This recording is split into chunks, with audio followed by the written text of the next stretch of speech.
Yan, yung subscribers natin na nagtanong naman doon tungkol doon sa Rapid. Ito na yung pangalawang tanong mo. Yung tanong mo na parehas may Rapid yung stock horn tsaka loud horn. Yan, ito papakita ko sa iyo yung schematic diagram kung paano wiringan yung ganong sistema.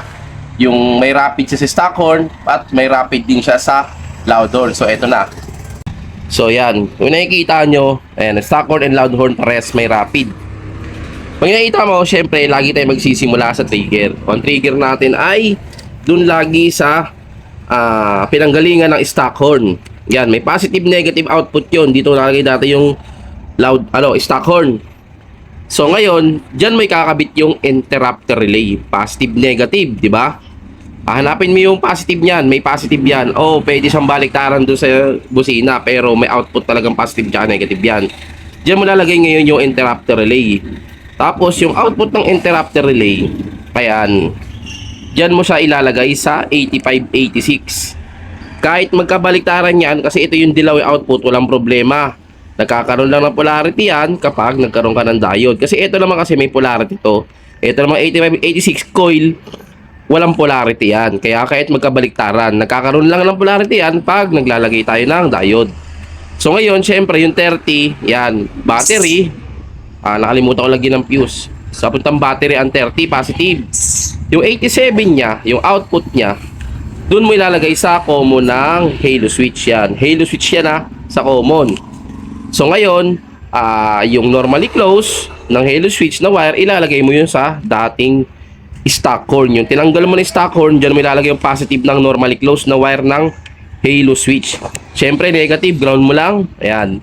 Then naman, sa isang side naman ng halo switch, yung normally open niya, doon mo na ilalagay yung loud horn, yung positive ng loud horn. Kunyari nakapiya ka, doon mo ilalagay yung positive niyan, shorted lang. Then syempre negative ground, negative ground. So ganito siya, paano gumana? Pag press mo ng busina, magkaka-supply, magkaka-output. 85, 80, 60 trigger. Ngayon si 30 papalo ng 87, magkakaroon ng positive supply galing battery yan. Pagpalo sa 87, ngayon naka-normally close ka. Pag busina mo, magra-rapid ngayon si stock horn. Siya naman gagana kung stock horn ang gusto mong gamitin na rapid. Ngayon naman kung gusto mo si loud horn, press mo lang tong halo switch. Yung common yan, magsi-shorted yan sa normally open. Ang gagana naman ngayon ay si loud horn or si PIA, kung anong busina na loud horn ang ilalagay mo. So ganun lang siya kadali, napakasimple lang. Yan, yung iba kasi nagkakamali, inuuna to, bago to, interrupter. Which is mali, dahil hindi kaya netong supplyan ang loud horn. Napakalakas neto. Kaya ang gagawin mo sang switch. Ito yung sinasabi ko sa mekaniko. Gagawin mo tong switch para i-trigger niyang relay at si relay ang magdadala ng supply dun sa dalawang busina para gumana siya. So yan guys, malinaw na malinaw. Yan, so kaya hindi naiintindihan, baka sigurado marami na dito sa halo switch. Ito, papakita ko sa inyo yung diagram nito, yung personal nito, kung itsura, bakit may NCN o kung sinasabi dyan. So yan sir, ito na yung sagot sa tanong mo na stock horn, loud horn na parehas naka-rapid.